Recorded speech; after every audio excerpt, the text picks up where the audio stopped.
ಆರಾಧ್ಯ ದೇವರಾದಂಥ ಬೀರದೇವರ ಪಾದಕ್ಕೆ ಹನಿಮಣಿದು ಹಾಗೂ ಎಲ್ಲ ಕರಗಾಂವ್ ಗ್ರಾಮದ ಎಲ್ಲ ದೇವಾನುದೇವತೆಗಳ ಪಾದಕ್ಕೆ ಹನಿಮಣಿದು ಹಾಗೂ ವಿದ್ಯಾದೇವತೆಯಾದ ಸರಸ್ವತಿ ದೇವಿ ಪಾದಕ್ಕೆ ಹನಿಮಣಿದು ಇವತ್ತು ಕರಗಾಂವ್ ಗ್ರಾಮದಲ್ಲಿ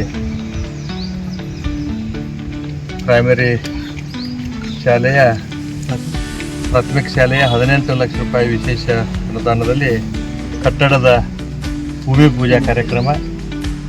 ಈ ಭೂಮಿ ಪೂಜಾ ಕಾರ್ಯಕ್ರಮದಲ್ಲಿ ಕರಗಾಂವ್ ಗ್ರಾಮದ ಯುವ ನಾಯಕರಾದಂಥ ಸನ್ಮಾನ್ಯ ಶ್ರೀ ರಾಜಣ್ಣ ಪಾಟೀಲ್ ಅವರು, ಮತ್ತವರು ಯುವ ನಾಯಕರಾದಂಥ ಬಾಬುಣ್ಣ ಪಾಟೀಲ್ ಅವರು ಮತ್ತು ದಲಿತ ಮುಖಂಡರಾದಂಥ ವಡ್ಡರವರು ಹಾಗೂ ಇನ್ನುಳಿದ ಎಲ್ಲ ಗ್ರಾಮದ ಹಿರಿಯರು, ಯುವಕ ಮಿತ್ರರು, ಲೋಕೋಪಯೋಗಿ ಇಲಾಖೆಯ ಸಹಾಯಕ ಕಾರ್ಯನಿರ್ವಹಣಾ ಅಧಿಕಾರಿ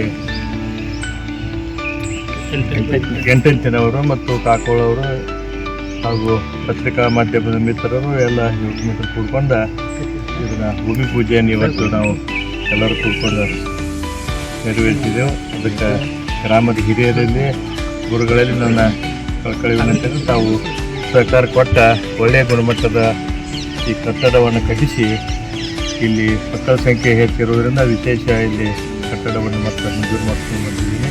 ಅದಕ್ಕೆ ತಾವು ಸಹಕಾರ ಕೊಟ್ಟು ಒಳ್ಳೆಯ ಗುಣಮಟ್ಟದ ಕಟ್ಟಡವನ್ನು ಕಟ್ಟಿಸಿ ತಾವು ಈ ಮಕ್ಕಳಿಗೆ ಹೋಗೋಕ್ಕೆ ಸಹಕಾರ ಕೊಡಬೇಕಂತ ಎಲ್ಲ ಗ್ರಾಮದಲ್ಲಿ ವಿನಂತಿಯನ್ನು ಮಾಡ್ಕೊಂಡ ಮತ್ತು ಲೋಕೋಪಯೋಗಿ ಇಲಾಖೆ ಅಧಿಕಾರಿಗಳಿಗೂ ಕೂಡ ಈ ಮಾತನ್ನು ತಾವು ಮುಂದಿನ ಒಳ್ಳೆಯ ಗುಣಮಟ್ಟದ ಕಟ್ಟಡ ಕಟ್ಟಿ ಕೊಡಬೇಕಂತೇಳಿ ಅವರಿಗೂ ಕೂಡ ಈ ಮಾತನ್ನು ಹೇಳಿ ಇವತ್ತು ಎಲ್ಲರಿಗೆ ಶುಭವನ್ನು ಹಾರೈಸಿ ಎಲ್ಲರಿಗೆ ನಮಸ್ಕಾರ. ಜೈ ಹಿಂದ್, ಜೈ ಕರ್ನಾಟಕ.